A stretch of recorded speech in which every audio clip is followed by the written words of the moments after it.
Esther chapter 6. On that night the king could not sleep, and he gave orders to bring the book of records, the annals, and they were read to the king. It was found written how Mordecai had told about Bigthana and Teresh, two of the king's eunuchs, who guarded the threshold, and who had conspired to assassinate King Ahasuerus. Then the king said, "What honor or distinction has been bestowed on Mordecai for this?" The king's servants who attended him said, "Nothing has been done for him." The king said, "Who is in the court?" Now Haman had just entered the outer court of the king's palace to speak to the king about having Mordecai hanged on the gallows that he had prepared for him. So the king's servants told him, "Haman is there, standing in the court." The king said, "Let him come in." So Haman came in, and the king said to him, "What shall be done for the man whom the king wishes to honor?" Haman said to himself, "Whom would the king wish to honor more than me?" So Haman said to the king, "For the man whom the king wishes to honor, let royal robes be brought, which the king has worn, and a horse that the king has ridden, with a royal crown on its head. Let the robes and the horse be handed over to one of the king's most noble officials. Let him robe the man whom the king wishes to honor, and let him conduct the man on horseback through the open square of the city, proclaiming before him, 'Thus shall it be done for the man whom the king wishes to honor.'" Then the king said to Haman, "Quickly, take the robes and the horse as you have said, and do so to the Jew Mordecai, who sits at the king's gate. Leave out nothing that you have mentioned." So Haman took the robes and the horse and robed Mordecai, and led him riding through the open square of the city, proclaiming, "Thus shall it be done for the man whom the king wishes to honor." Then Mordecai returned to the king's gate, but Haman hurried to his house, mourning and with his head covered. When Haman told his wife Zeresh and all his friends everything that had happened to him, his advisers and his wife Zeresh said to him, "If Mordecai, before whom your downfall has begun, is of the Jewish people, you will not prevail against him, but will surely fall before him." While they were still talking with him, the king's eunuchs arrived and hurried Haman off to the banquet that Esther had prepared. Esther chapter 7. So the king and Haman went in to feast with Queen Esther. On the second day, as they were drinking wine, the king again said to Esther, "What is your petition, Queen Esther? It shall be granted you. And what is your request? Even to the half of my kingdom, it shall be fulfilled." Then Queen Esther answered, "If I have won your favor, O king, and if it pleases the king, let my life be given me. That is my petition, and the lives of my people, that is my request. For we have been sold, I and my people, to be destroyed, to be killed, and to be annihilated. If we had been sold merely as slaves, men and women, I would have held my peace, but no enemy can compensate for this damage to the king." Then King Ahasuerus said to Queen Esther, "Who is he, and where is he? Who has presumed to do this?" Esther said, "A foe, an enemy, this wicked Haman." Then Haman was terrified before the king and the queen. The king rose from the feast in wrath and went into the palace garden. But Haman stayed to beg his life from Queen Esther, for he saw that the king had determined to destroy him. When the king returned from the palace garden to the banquet hall, Haman had thrown himself on the couch where Esther was reclining. And the king said, "Will he even assault the queen in my presence, in my own house?" As the words left the mouth of the king, they covered Haman's face. Then Harbona, one of the eunuchs in attendance on the king, said, "Look, the very gallows that Haman has prepared for Mordecai, whose word saved the king, stands at Haman's house, 50 cubits high, And the king said, "Hang him on that." So they hanged Haman on the gallows that he had prepared for Mordecai. Then the anger of the king abated. Esther chapter 8. On that day King Ahasuerus gave to Queen Esther the house of Haman, the enemy of the Jews. And Mordecai came before the king, for Esther had told what he was to her. Then the king took off his signet ring, which he had taken from Haman, and gave it to Mordecai. So Esther set Mordecai over the house of Haman.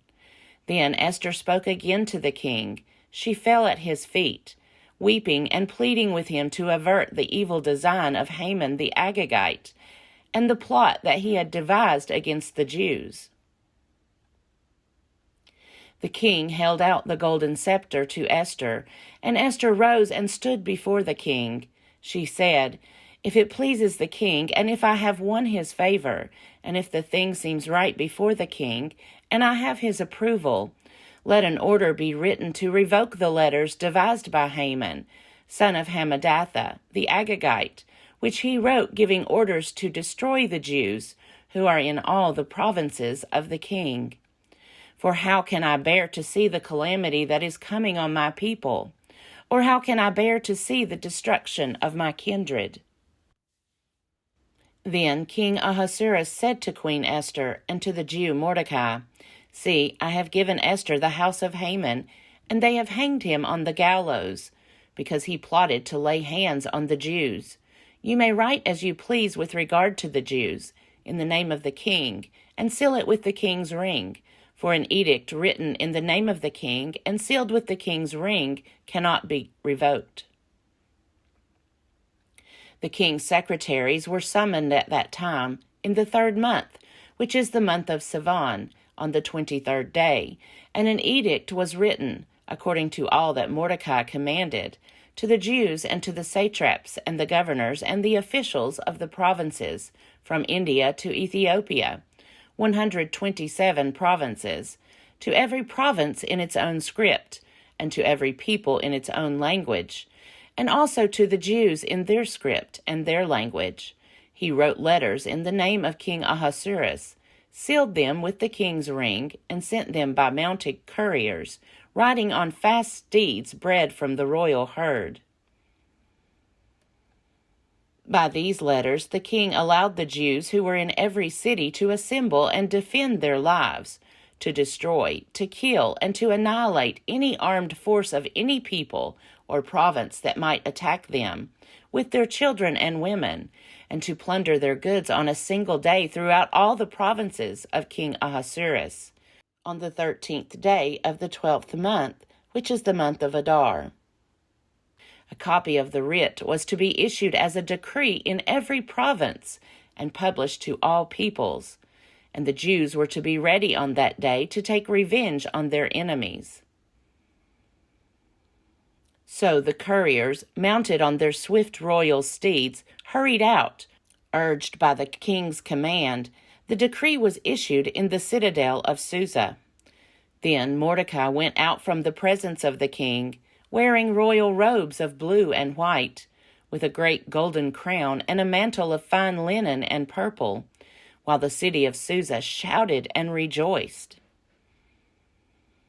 For the Jews there was light and gladness, joy and honor, in every province and in every city, wherever the king's command and his edict came, there was gladness and joy among the Jews, a festival and a holiday. Furthermore, many of the peoples of the country professed to be Jews, because the fear of the Jews had fallen upon them. Esther chapter 9. Now in the 12th month, which is the month of Adar, on the 13th day, when the king's command and edict were about to be executed, on the very day when the enemies of the Jews hoped to gain power over them, but which had been changed to a day when the Jews would gain power over their foes, the Jews gathered in their cities throughout all the provinces of King Ahasuerus to lay hands on those who had sought their ruin, and no one could withstand them, because the fear of them had fallen upon all peoples. All the officials of the provinces, the satraps and the governors, and the royal officials were supporting the Jews, because the fear of Mordecai had fallen upon them. For Mordecai was powerful in the king's house, and his fame spread throughout all the provinces as the man Mordecai grew more and more powerful. So the Jews struck down all their enemies with the sword, slaughtering and destroying them, and did as they pleased to those who hated them. In the citadel of Susa, the Jews killed and destroyed 500 people. They killed Parshandatha, Dalphon, Aspatha, Poratha, Adalia, Aridatha, Parmashta, Arisai, Aridai, Vaizatha, the 10 sons of Haman, son of Hammedatha, the enemy of the Jews. But they did not touch the plunder. That very day the number of those killed in the citadel of Susa was reported to the king. The king said to Queen Esther, "In the citadel of Susa the Jews have killed 500 people, and also the 10 sons of Haman. What have they done in the rest of the king's provinces? Now what is your petition? It shall be granted you. And what further is your request? It shall be fulfilled." Esther said, "If it pleases the king, let the Jews who are in Susa be allowed tomorrow also to do according to this day's edict, and let the 10 sons of Haman be hanged on the gallows." So the king commanded this to be done. A decree was issued in Susa, and the 10 sons of Haman were hanged. The Jews who were in Susa gathered also on the 14th day of the month of Adar, and they killed 300 persons in Susa, but they did not touch the plunder. Now the other Jews who were in the king's provinces also gathered to defend their lives, and gained relief from their enemies, and killed 75,000 of those who hated them, but they laid no hands on the plunder. This was on the 13th day of the month of Adar, and on the 14th day they rested, and made that a day of feasting and gladness. But the Jews who were in Susa gathered on the 13th day and on the 14th, and rested on the 15th day, making that a day of feasting and gladness. Therefore the Jews of the villages who live in the open towns hold the 14th day of the month of Adar as a day of gladness and feasting, a holiday on which they send gifts of food to one another. Mordecai recorded these things and sent letters to all the Jews who were in all the provinces of King Ahasuerus, both near and far, enjoining them that they should keep the 14th day of the month Adar, and also the 15th day of the same month, year by year, as the days on which the Jews gained relief from their enemies, and as the month that had been turned for them from sorrow into gladness, and from mourning into a holiday, that they should make them days of feasting and gladness, days for sending gifts of food to one another, and presents to the poor. So the Jews adopted as a custom what they had begun to do, as Mordecai had written to them. Haman, son of Hammedatha, the Agagite, the enemy of all the Jews, had plotted against the Jews to destroy them, and had cast pur, that is, the lot, to crush and destroy them. But when Esther came before the king, he gave orders in writing that the wicked plot that he had devised against the Jews should come upon his own head, and that he and his sons should be hanged on the gallows. Therefore these days are called Purim, from the word pur.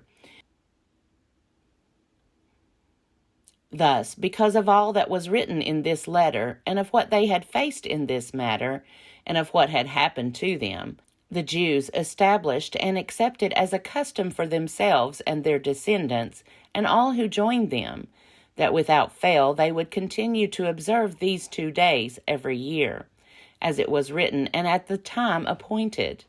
These days should be remembered and kept throughout every generation, in every family, province, and city, and these days of Purim should never fall into disuse among the Jews, nor should the commemoration of these days cease among their descendants. Queen Esther, daughter of Abihail, along with the Jew Mordecai, gave full written authority, Confirming this second letter about Purim, letters were sent wishing peace and security to all the Jews, to the 127 provinces of the kingdom of Ahasuerus, and giving orders that these days of Purim should be observed at their appointed seasons. As the Jew Mordecai and Queen Esther enjoined on the Jews, just as they had laid down for themselves and for their descendants regulations concerning their fasts and their lamentations. The command of Queen Esther fixed these practices of Purim, and it was recorded in writing. Esther chapter 10. King Ahasuerus laid tribute on the land and on the islands of the sea, all the acts of his power and might, and the full account of the high honor of Mordecai, to which the king advanced him. Are they not written in the annals of the kings of Media and Persia? For Mordecai the Jew was next in rank to King Ahasuerus, and he was powerful among the Jews, and popular with his many kindred, for he sought the good of his people, and interceded for the welfare of all his descendants.